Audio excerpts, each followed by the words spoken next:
El día de mi bautizo, mi padrino, don Rodolfo, me sostuvo sobre la pila bautismal, y juró ante Dios y los hombres velar por mi alma y mi cuerpo. La noche que cumplí 14 años, bajo la sombra del gran árbol de Siba, que él mismo decía que era sagrado, rompió ese juramento con su cuerpo y silenció mi alma. Ahora, a mis 76 años, a veces saco la única fotografía que tengo de ese día. Es una imagen en blanco y negro, descolorida por el tiempo y la humedad de la selva. Un hombre alto y sonriente, vestido de lino blanco, sosteniendo a una bebé, envuelta en encajes. Ese hombre es él, esa bebé soy yo. Miro la foto y me pregunto en qué momento exacto el protector se convirtió en depredador. Crecí en una finca de café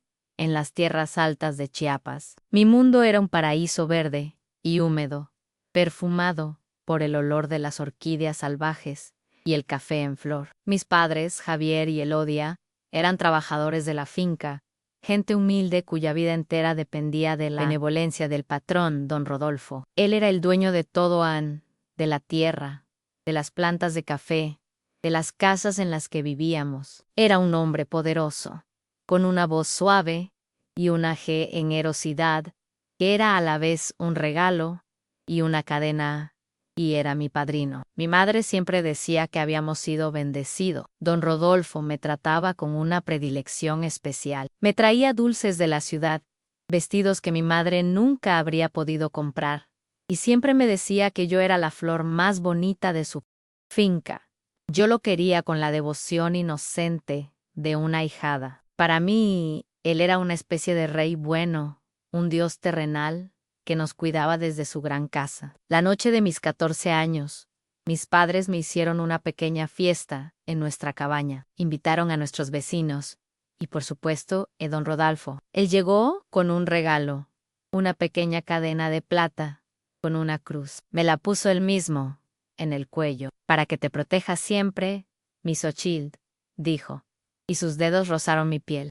Sentí un escalofrío que entonces confundí con la emoción. Más tarde, cuando la pequeña fiesta terminó, don Rodolfo me pidió que lo acompañara a dar un paseo. Quiero mostrarte algo, dijo. Mis padres, henchidos de orgullo por la atención que el patrón me dedicaba, asintieron sin dudar. ¿Cómo iban a negarse? Me llevó por un sendero hasta el árbol de ceiba, que dominaba la plantación. Era un árbol inmenso, sagrado para los antiguos mayas y también para nosotros. Decían que sus raíces llegaban al inframundo y sus ramas tocaban el cielo. Era un lugar de poder. ¿Ves este árbol, Xochitl?, me dijo, su voz suave en la oscuridad. Es el centro del universo. Es testigo de todo. Y entonces, bajo la mirada de ese testigo silencioso, me tomó entre sus brazos. No fue como el abrazo de un padrino.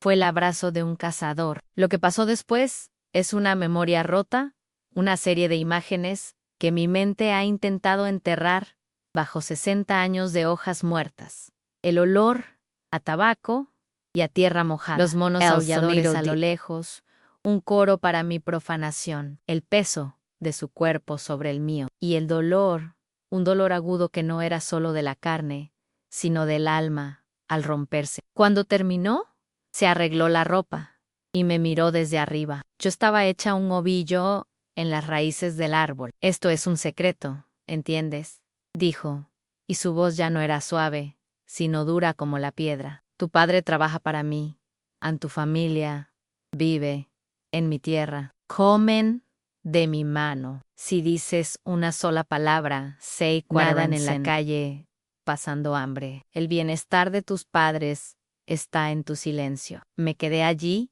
temblando, mucho después de que se fuera. La cruz de plata que me había regalado se me clavaba en el pecho, fría como el hielo. Entendí entonces que su generosidad no era un regalo, era una chola, y yo acababa de descubrir lo afilados que eran los barrotes. Volví a la cabaña. Mi madre me esperaba. ¿Te gustó el paseo, hija? Don Rodolfo es tan bueno contigo.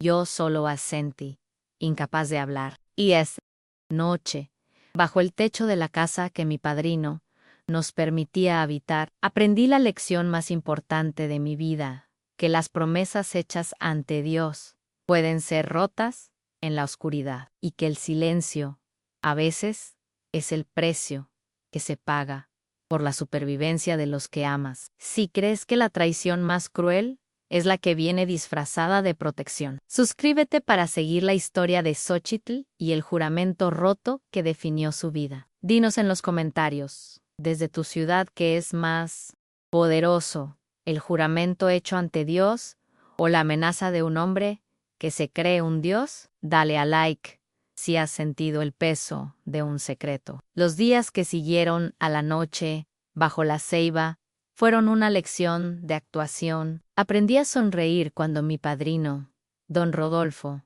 venía a la casa. Aprendí a bajar la vista y a aceptar los caramelos que me ofrecía con la misma mano que me había herido. Aprendí a sentarme a la mesa y escuchar a mi madre bendecir su nombre por su generosidad, mientras yo sentía el sabor de la bilis en la garganta. Cada día era una obra de teatro en la que yo era la protagonista, la guionista y la única espectadora que conocía el verdadero y horrible argumento.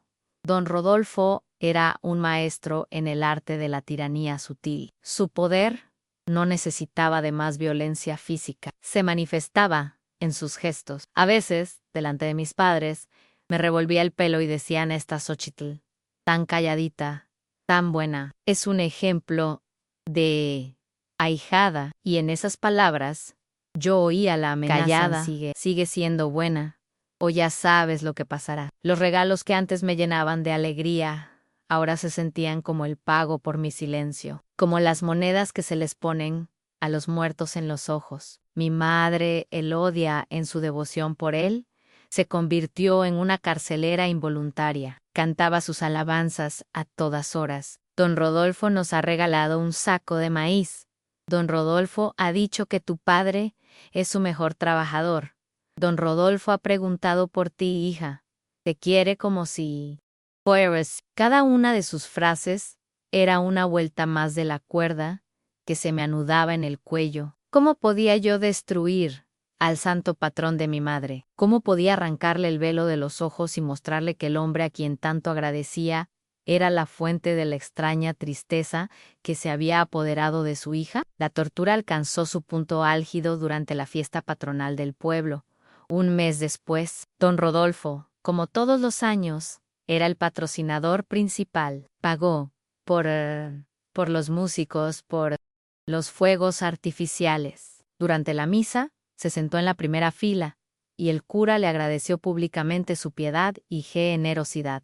Y entonces llegó el momento de la ofrenda floral. Fui elegida, por ser la ahijada predilecta del patrón, para entregarle un gran ramo de flores frente a toda la iglesia. Tuve que caminar por el pasillo central, con el ramo temblando en mis manos, y arrodillarme ante él. Me sonrió, tomó las flores y me dio un beso en la frente. Un beso paternal, un beso santo. La congregación entera suspiró de ternura. Y yo, arrodillada a los pies de mi verdugo, sentí que mi alma se partía. El pueblo aplaudía al monstruo, y yo era el cordero sacrificado en el altar de su buena reputación. Fue en esa época cuando empecé a tejer. Mi abuela me había enseñado los fundamentos del telar de cintura. Cuando era pequeña, le pedí a mi madre que me dejara volver a practicar. Ella, contenta de verme interesada en una labor de mujer, aceptó. El telar se convirtió en mi santuario. Pies descalzos sobre la tierra, la correa del telar atada a mi cintura, el ritmo de la lanzadera de madera, yendo y viniendo. Era una meditación, una forma de oración, y en ese telar empecé a contar mi historia. Mis diseños, para los ojos de los demás, eran los patrones tradicionales de nuestra gente angricas, diamantes, representaciones de la serpiente y el jaguar. Pero yo introduje un lenguaje secreto. En medio de un campo de hilos rojos y amarillos vibrantes, yo tejía un solo hilo negro, casi invisible. un hilo que representaba la sombra de la ceiba. A veces, en el centro de una flor perfecta, tejía una pequeña forma rota, imperfecta. Era la marca de su tacto, la herida que nadie más podía ver. Mi padre, Javier, notaba mi silencio, mi dedicación casi obsesiva al telar. Pasas demasiadas horas en eso. Mi flor me decía, con su voz suave. ¿Estás bien? Él era un hombre bueno, pero simple y sobre todo, impotente. Veía a don Rodolfo como el hombre que nos daba de comer, el gigante a cuya sombra vivíamos. Contarle la verdad a mi padre no habría traído justicia, solo habría traído la ruina sobre todos nosotros. Habría sido como pedirle a un gorrión que luche contra un águila. Así que callaba, y el amor que sentía por mi padre se convirtió en una forma de piedad dolorosa. Y así pasaron los años. Yo, la niña que actuaba de día, me convertí en la mujer que confesaba de noche, en el lenguaje silencioso de los hilos. Mi telar se convirtió en mi único confidente, la única superficie del mundo donde la verdad de lo que me había pasado podía existir, codificada en un solo y persistente hilo negro que serpenteaba a través de la belleza de una mentira. Si crees que el arte puede ser el único lenguaje para contar una verdad inconfesable, suscríbete para acompañar a Xochitl en su silenciosa resistencia. Dinos en los comentarios, desde tu ciudad, ¿qué es más difícil de soportar? ¿La agresión de un monstruo o las alabanzas de tus seres queridos hacia ese mismo monstruo? Dale a like si entiendes el valor de un hilo negro en un mundo de colores falsos. Pasaron 6 años. La niña de 14 se convirtió en una mujer de 20, mi cuerpo endurecido por el trabajo en la finca y mi alma por los secretos que guardaba. Mi telar se había convertido en una extensión de mi ser. Mis manos, que al principio eran torpes, ahora se movían con una velocidad y una precisión que asombraban a las otras mujeres del pueblo. Mis huipiles y zarapes eran famosos en el mercado local. Mi madre los vendía con un orgullo agridulce. Le gustaba el dinero que traían, pero le inquietaba la intensidad silenciosa con la que yo trabajaba, como si cada pieza fuera una oración a un dios oscuro. Nadie, por supuesto, entendía el verdadero significado de mis tejidos. Nadie veía que el patrón geométrico que se repetía 7 veces era por los 7 años de silencio. Nadie notaba que el color rojo sangre que usaba cerca del hilo negro era siempre del mismo tono. Para ellos, solo eran telas. Hermosas, para mí, eran mi testimonio. Un día, una mujer de fuera llegó al mercado. No era una turista. Su mirada era demasiado experta. Era alta. Vestía con la elegancia bohemia de la gente de San Cristóbal de las Casas, y se llamaba Sofía. Era una coleccionista y vendedora de textiles finos. Se detuvo en el puesto de mi madre, y sus ojos se clavaron en un zarape que yo acababa de terminar. Lo tocó, sintió la densidad del tejido, y luego su dedo trazó el camino de mi hilo negro secreto. Y este hilo, dijo, más para sí misma que para mi madre. No is an error. Está puesto con una intención tan deliberada como una pincelada. Es una herida en mi madre. La miró sin comprender. Pero yo, que estaba a unos pasos, sentí que el aire me faltaba. Por primera vez en mi vida, alguien había leído una palabra de mi lenguaje secreto.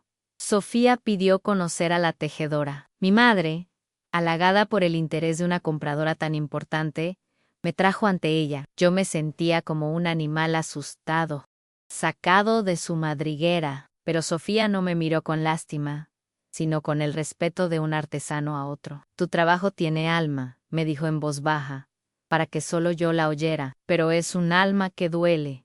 Quien quiera que seas, rezas con los hilos. Y parece que tienes mucho por lo que rezar. Esa mujer, en 5 minutos, me vio con más claridad que mi propia madre en 20 años. Sofía me hizo una oferta que sacudió los cimientos de mi mundo. Quería comprar toda mi producción. Me pagaría el triple de lo que mi madre sacaba en el mercado y vendería mis piezas en su galería de San Cristóbal. Era una oferta de dinero, sí, pero para mí era mucho más. Era una oferta de valor. Mi dolor, transformado en arte, tenía un valor en el mundo exterior. Mi madre, al oír la cifra, se entusiasmó. Pero cuando Sofía empezó a hablar de visitas regulares, de contratos, de mi carrera como artista, la sospecha nubló sus ojos. Era un vínculo con el mundo exterior, un lazo que ella no podía controlar. La noticia llegó a oídos de don Rodolfo, y su reacción fue la de un rey que ve a uno de sus súbditos tratando de construir su propio feudo. Una noche, vino a nuestra cabaña. No gritó, nunca lo hacía. Su violencia era siempre suave. Él odia, Javier, dijo, dirigiéndose a mis padres. He oído que una mujer de la ciudad anda rondando a Xóchitl, llenándole la cabeza de ideas. Es peligroso. Esa gente solo viene a explotar nuestra inocencia. El lugar de Xóchitl está aquí, en la finca, bajo nuestra protección. En su mirada se posó en mí, bajo mi protección. Mi padre asintió, como siempre. Mi madre dudó, atrapada entre el dinero y el miedo al patrón. El trabajo de mi ahijada pertenece a esta tierra, continuó don Rodolfo, su voz aterciopelada, ocultando el acero que había debajo. No quiero volver a ver a esa mujer por aquí. Entendido, Ann, era una orden. Paró algo en mí, despertado por las palabras de Sofía.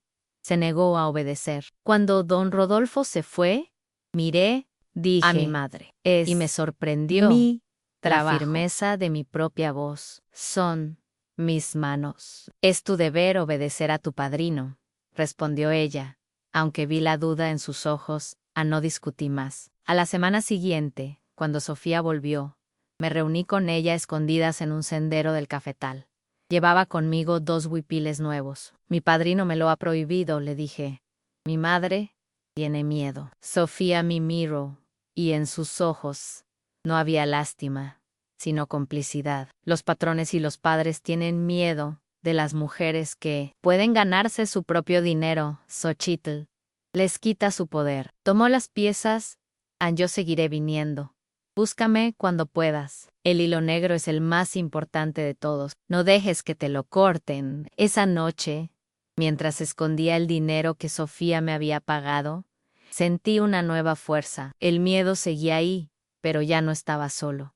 Ahora estaba acompañado por la determinación. Mi telar ya no era solo un confesionario. Se había convertido en una fábrica de armas, y el hilo negro de mi dolor estaba empezando a tejerse en una cuerda que quizá, algún día, podría usar para escalar los muros de mi prisión. Si crees que la independencia económica es el primer paso para la liberación, suscríbete para ver cómo Xóchitl usa su arte para luchar contra su opresor. Dinos en los comentarios, desde tu ciudad, ¿crees que el arte puede ser un arma política? Dale a like si apoyas la rebelión silenciosa de Xóchitl. Mi vida secreta, con Sofía, duró casi 2 años. 2 años en los que me reunía ella en los cafetales, le entregaba mis tejidos y recibía un dinero que era mío.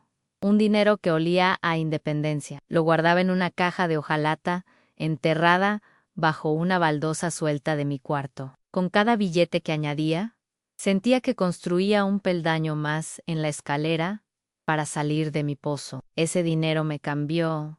No me compré vestidos ni lujos. Me compró una nueva forma de caminar, una espalda un poco más recta, una mirada que a veces se atrevía a sostener. Solo la hijada silenciosa y asustada. Era una mujer con un secreto, con un plan, aunque aún no supiera cuál era. Y don Rodolfo lo notó. Lo vi en sus ojos. Un hombre acostumbrado al poder absoluto sobre su entorno es como un animal.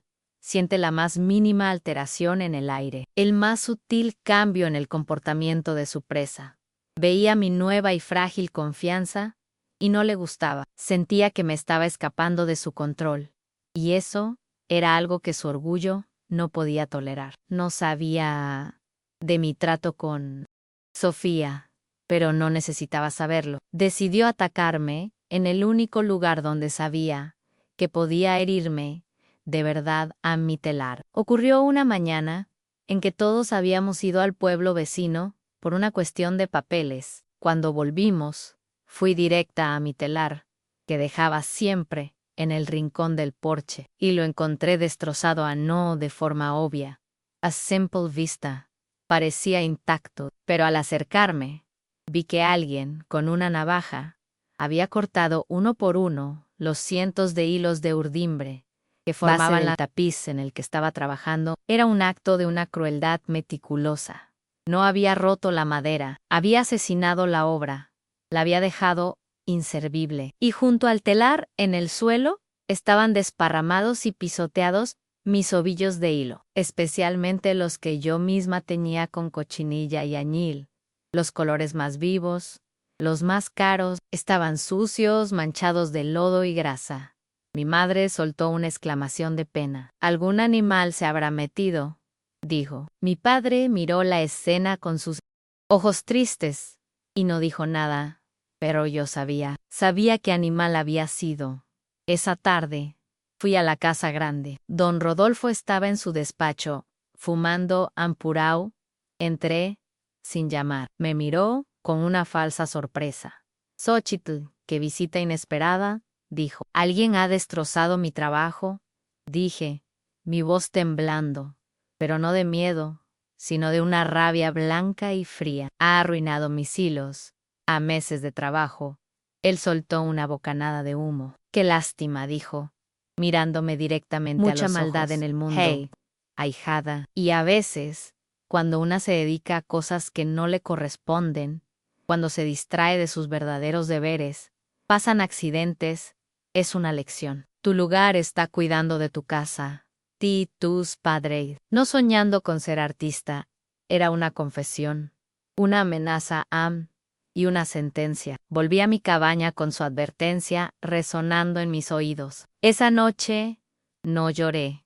El dolor se había transformado en una claridad absoluta. Entendí que él no pararía hasta verme completamente sumisa. Entendí que yo no podía luchar contra él con la fuerza. Él tenía el poder, el dinero, el control, pero yo tenía mi telar y tenía mi historia. Reparé el telar. Compré hilos nuevos con el dinero que tenía guardado y empecé a tejer mi obra maestra.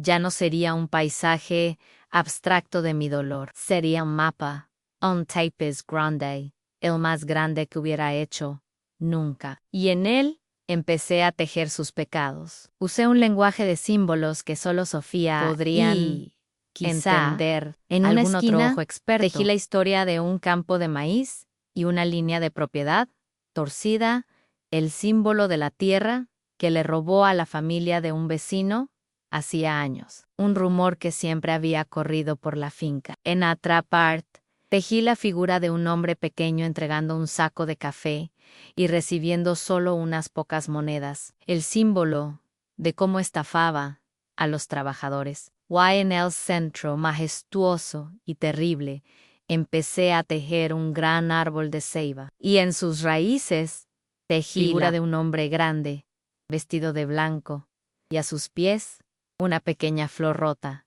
una xóchitl, y por todo el tapiz, conectando cada escena, serpenteaba mi firma secreta en un solo y obstinado hilo negro. Ya no estaba tejiendo mi dolor, estaba tejiendo su acusación.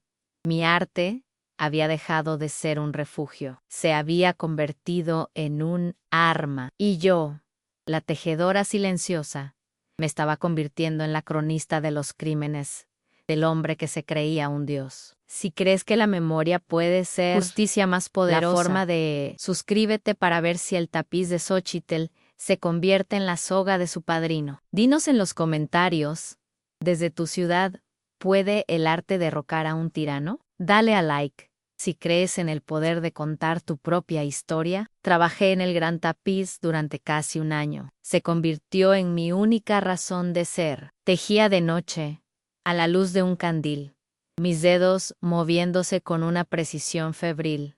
Mientras mis padres dormían, mi salud se resintió. Adelgacé y unas ojeras profundas se instalaron bajo mis ojos. Mi madre lo atribuía a mis malos humores. No sabía que estaba dando a luz a mi única y verdadera hija. A la verdad, cada hilo que pasaba por la urdimbre era una palabra, una frase, un grito. Tejí la cara de mi padre, borrosa y triste, mirando hacia otro lado. Tejí las manos de mi madre, enredadas en un rosario, pero con los dedos apretados, no en oration, sino en negación. Y en el centro, la gran ceiba, y bajo ella, la figura blanca, padrino, y sonriente de mí. A sus pies, una mancha de hilos rojos y negros que era yo. Lo rodé todo con un patrón de espinas. Era la obra más honesta y horrible que había hecho nunca. Cuando lo terminé, lo enrollé con cuidado y organicé un encuentro con Sofía en nuestro lugar secreto. Cuando lo desenrollé ante ella, en el suelo del cafetal, su reacción fue de un silencio sobrecogido. Lo miró durante largos minutos, siguiendo con los ojos cada símbolo, cada escena. Vio la tierra robada, el pago injusto, y, finalmente, sus ojos se detuvieron en la escena de la ceiba. Me miró, y en su mirada había una comprensión tan profunda y dolorosa, que supe que ya no necesitaba guardar mi secreto solo para mí en Xochitl. Susurró, su voz rota. Esto no es una pieza de artesanía. Esto es un testimonio. Es un grito y es peligrosísimo. Ah, lo sé, respondí. ¿Qué quieres que haga con él?, preguntó, entendiendo que le estaba entregando mi vida. Quiero que el mundo lo vea, dije con una calma. Quiero que la gente vea la verdad que se esconde bajo la sonrisa de los grandes patrones. Quiero que vean lo que sus manos son capaces de hacer en la oscuridad. Sofía se quedó pensativa. Tengo una idea, dijo finalmente. En 3 meses hay una gran exposición de arte popular en San Cristóbal. Vienen coleccionistas, periodistas, gente importante de todo el país. Lo exhibiré allí. No pondré tu nombre. Lo titularé Testamento de una tejedora de los Altos de Chiapas. Dejaré que la pieza hable por sí misma. Acepté entregarle el tapiz. Fue como arrancarme la piel. Era mi dolor, mi vergüenza, mi única arma.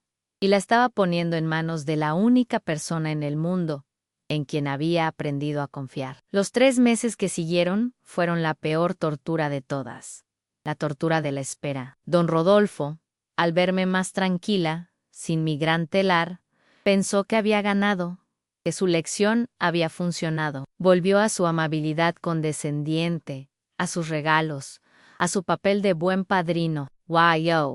Volví a mi papel de ahijada sumisa. Era la calma tensa que precede al huracán. La noticia llegó como un murmullo, traída por un peón que había ido a la ciudad a vender café. Volvió contando que en San Cristóbal no se hablaba de otra cosa que de un tapiz escandaloso en una exposición. Un tapiz que, según decían, contaba la historia de la vida en las fincas, una historia de abusos y de pecados ocultos. Decía que la gente se agolpaba para verlo, que los periodistas escribían sobre él, que se preguntaban quién era la misteriosa tejedora anónima que había tenido el coraje de tejer algo así. Mi madre, al oírlo, se santiguó. «Qué gente tan blasfema», dijo, «usar un don de Dios para contar mentiras y deshonrar a su tierra». Don Rodolfo, que estaba allí, no dijo nada, pero vi como su mano, que sostenía una taza de café, temblaba ligeramente. Vi cómo su sonrisa se congelaba en su rostro. Él no necesitaba que el tapiz llevara mi nombre. En el fondo de su alma podrida, reconoció mi hilo negro. Reconoció su propia historia. Yo me retiré a mi cuarto, con el corazón latiendo tan fuerte que temí que se me saliera del pecho. No era alegría lo que sentía, era un terror vertiginoso y al mismo tiempo una sensación de poder que nunca había conocido. Mi grito, tejido en silencio durante 1 año, estaba por fin resonando en el mundo. La pregunta ahora era si el eco de ese grito volvería para liberarme o para sepultarme para siempre. Si crees que una sola obra de arte puede iniciar una revolución, Suscríbete para descubrir las consecuencias del valiente acto de Xochitl. Dinos en los comentarios, desde tu ciudad, ¿tiene el arte la obligación de decir la verdad, por muy dolorosa que sea? Dale al like si el coraje de Xochitl te ha inspirado. El regreso del peón con las noticias de San Cristóbal fue como tirar una piedra en un nido de avispas. La finca se llenó de una paranoia palpable. Don Rodolfo ya no sonreía. Su amabilidad se desvaneció, reemplazada por una vigilancia fría y Cruella le interrogaba a los trabajadores. Buscaba en los ojos de todos al traidor que se había atrevido a contar los secretos de su reino, y sus ojos, cada vez más a menudo, se posaban en mí. No decía nada, pero su mirada era una acusación constante. Mi madre, por su parte, vivía en un estado de negación furiosa. Mentiras de gente de la ciudad, envidiosos del éxito de tu padrino, repetía como una letanía, pero por las noches la oía dar vueltas en la cama. La semilla de la duda, por fin, había Saro planted. Don Rodolfo era un hombre poderoso, y su poder se extendía más allá de nuestras montañas. Una semana después, Sofía no apareció en nuestro punto de encuentro. En su lugar, encontré a un niño del pueblo que me entregó una nota. La letra de Sofía era temblorosa. Me contaba que 2 hombres habían visitado su galería. No la amenazaron directamente, solo le dijeron que admiraban mucho el tapiz anónimo, y que esperaban que a la talentosa pero frágil tejedora no le pasara ningún accidente en el campo. El mensaje era claro. La mano de mi padrino era larga, pero la nota de Sofía terminaba con una línea de esperanza. No tengas miedo, Xochitl, escribió. Tu tapiz ha hecho más que enfurecerlo. Ha despertado la curiosidad. Un periodista de un diario importante ha venido a verme. Quiere saber más sobre la historia que cuenta el hilo negro. La gente te está escuchando. No estás sola. Leer eso fue como beber agua después de días en el desierto. ¿No estar sola? Era un concepto que había olvidado. Esa misma tarde, el enfrentamiento que había evitado durante casi una década se hizo inevitable. Don Rodolfo me esperó en el sendero, junto a la gran ceiba, nuestro lugar sagrado, nuestro lugar maldito. Se acabó el juego, Xochitl, dijo, su voz desprovista de toda falsedad. Sé que fuiste tú, Ansé, lo de la mujer de la ciudad. Vas a detener esto ahora mismo. Harás que retire ese maldito tapiz de la exposición. Y si alguien pregunta, dirás que es una fantasía, una mentira que inventaste. Llamé. Quedé mirándolo. El árbol, a nuestras espaldas, era el mismo. El aire era el mismo, pero yo no era la misma. La niña de 14 años se había ido para siempre. ¿Y si no lo hago? Pregunté, mi voz sorprendentemente firme. Él se rió, una risa seca y sin alegría. ¿Y si no? Miras a tu alrededor. Esta tierra es mía. La casa donde duermes es mía. El padre, a quien tanto quieres, trabaja para mí. Puedo aplastarlos como a insectos.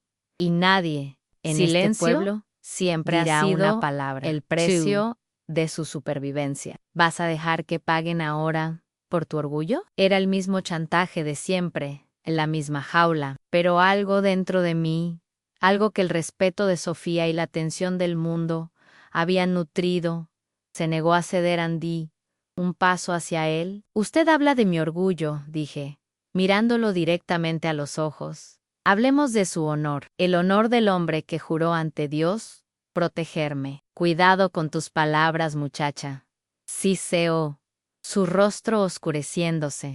No, dije a usted, cuidado con sus actos. Usted me amenaza con arruinar a mi familia, con destruir mi hogar. Me detuve y reuní toda la fuerza que había acumulado en 7 años de silencio. Pero eso ya no puede usarlo para asustarme, padrino. Lo miré, y por primera vez en mi vida, le dije la verdad en voz alta, porque usted ya arruinó a mi familia y ya destruyó mi hogar. Lo hizo esa noche, hace 7 años, aquí mismo, bajo este mismo árbol. La verdad, una vez liberada, colgó en el aire, húmedo entre nosotros, vibrando con una fuerza propia. Su rostro pasó del enojo a la incredulidad y finalmente a una furia pura y asesina. La máscara del patrón benevolente se cayó para revelar al monstruo desnudo. Se abalanzó sobre mí, con la mano levantada, y por primera vez no retrocedí. Grita aún, grito que no era de miedo, sino de guerra. Un grito que llevaba 7 años atorado en mi garganta. Un grito que hizo que los pájaros salieran volando de las ramas de la ceiba. Sí, ¿verdad? ¿Crees que es el acto de mayo era valentía? Suscríbete para ver el capítulo final de la historia de Xochitl. Dinos en los comentarios, desde tu ciudad, ¿qué crees que pasa cuando un monstruo es finalmente confrontado con su propio reflejo? Dale a like si alguna vez has querido gritar una verdad a los 4 vientos. Mi grito rompió el hechizo de 7 años de silencio. Don Rodolfo, paralizado por un instante por mi desafío, me miró con puro odio y levantó la mano para golpearme, pero el golpe nunca llegó. No la toques. La voz, débil pero firme, era la de mi padre. An Javiera había oído mi grito desde la cabaña y había venido corriendo. Estaba pálido, sin aliento, pero se interpuso entre mi padrino y yo. Era un hombre pequeño frente a un gigante, un gorrión defendiendo a su cría de un águila. Quítate de en medio, Javier, siseó don Rodolfo, su rostro congestionado por la rabia. Esto no es asunto tuyo, es mi hija, repitió mi padre. Y en esas 2 palabras, encontré al hombre 7 años. Y estás en mi tierra. Bueno, en la tierra que yo trabajo aní, no la tocarás. Don Rodolfo lo miró con un desprecio absoluto. Luego me miró a mí, y supe que había perdido el control de la situación. Un escándalo aquí, con su trabajador como testigo, era lo último que quería. Escupió en el suelo. Ambos se arrepentirán de esto, murmuró, y se fue. Su retirada no era una victoria, sino una amenaza. Mi padre me abrazó, y yo me derrumbé en sus brazos. Lloré, por primera vez, delante de él. Lloré por la niña que había sido y por la mujer en que me había convertido. Me llevó de vuelta a la cabaña. Mi madre nos esperaba en la puerta, con el rostro desencajado. Y allí, con la verdad, ya arañando las paredes, mi padre le contó lo que había visto. Y yo, con la voz que por fin había encontrado, le conté el resto. Le conté la historia de los últimos 7 años. Esperaba lágrimas de mi madre. Anne esperaba un abrazo, esperaba que me pidiera perdón. En lugar de eso, vi cómo su rostro se endurecía hasta convertirse en una máscara de furia y negación. Pero esta vez, la furia no era para don Rodolfo, era para mí, mentirosa, susurró. Has inventado todo esto para deshonrarnos, por culpa de esa mujer de la ciudad, por tu orgullo. ¿Sabes lo que has hecho? Has puesto en peligro a tu familia, a tu padre. Don Rodolfo nos echará a la calle. Moriremos de hambre por tu culpa.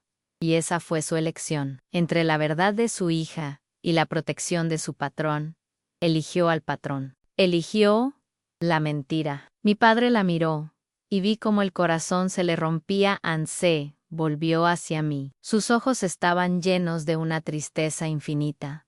Tu madre no puede ver, dijo en voz baja. Tiene demasiado miedo, Anne, y yo soy demasiado viejo y débil para luchar contra un hombre como él. Te he fallado, hija. Te fallé todos estos años por mi ceguera y mi cobardía. Fue al baúl donde guardaba los ahorros de toda su vida, una pequeña cantidad de dinero. Lo puso en mis manos. Ambete Xochitl. Misma noche ambete a San Cristóbal con esa mujer, Sofía. Ella te ayudará. Aquí ya no hay vida para ti, han solo peligro. No era una orden, era una liberación. Mi propio padre me estaba abriendo la puerta de la jaula. Esa noche me fui con el dinero de mi padre y el mío propio, con el alma rota, pero con la cabeza alta. Fui directamente con Sofía, y ella, como había prometido, me ayudó. El periodista que la había contactado me entrevistó. No di mi no ver. El Solo artículo que mi se historia. publicó Y mi fue tapiz una bomba. fue mi La testigo. historia de la tejedora anónima de Chiapas corrió como la pólvora. La gente empezó a hacer preguntas. Otros trabajadores de otras fincas empezaron a contar sus propias historias de abusos. El tapiz se convirtió en un estandarte. Don Rodolfo nunca fue a la cárcel. Los hombres como él rara vez lo hacen, pero su reputación quedó hecha cenizas. Perdió el respeto, los negocios, el poder que tanto amaba. Fue condenado a una muerte en vida. Esiar, el hombre, a quien todos señalaban en silencio. Yo nunca volví a mi pueblo. Con la ayuda de Sofía, me establecí en San Cristóbal. Mi arte, nacido del dolor, floreció. El hilo negro se convirtió en mi firma, un símbolo de resistencia que otras mujeres tejedoras adoptaron. Encontré una nueva familia, una comunidad de artistas y de almas que, como yo, habían tenido que tejer sus propias alas para poder volar. Ahora, sentada en mi propio taller, un lugar lleno de luz y de color, a veces miro mis manos viejas y pienso en el camino que han recorrido. Le enseño a las jóvenes a tejer. Les digo que cada hilo cuenta una historia, y les digo que nunca tengan miedo de usar el hilo negro, porque a veces el hilo negro no es el final de la historia. A veces es el hilo que se usa para coser las heridas y hacer que el tejido sea más fuerte. Y a veces es el hilo que mejor define el verdadero color de la luz. Aquí termina la saga de Xochitl. Si su historia de coraje, arte y la búsqueda de la verdad te ha conmovido, suscríbete y comparte su testimonio. Que su voz, tejida en hilos, inspire a muchos otros. Y dinos una última vez en los comentarios. Desde tu ciudad, ¿qué crees que es más poderoso para derrotar a un monstruo? ¿La espada de la justicia o el susurro de la verdad que le roba el respeto del mundo? Dale un último like a la tejedora que convirtió su dolor en un mapa para la libertad.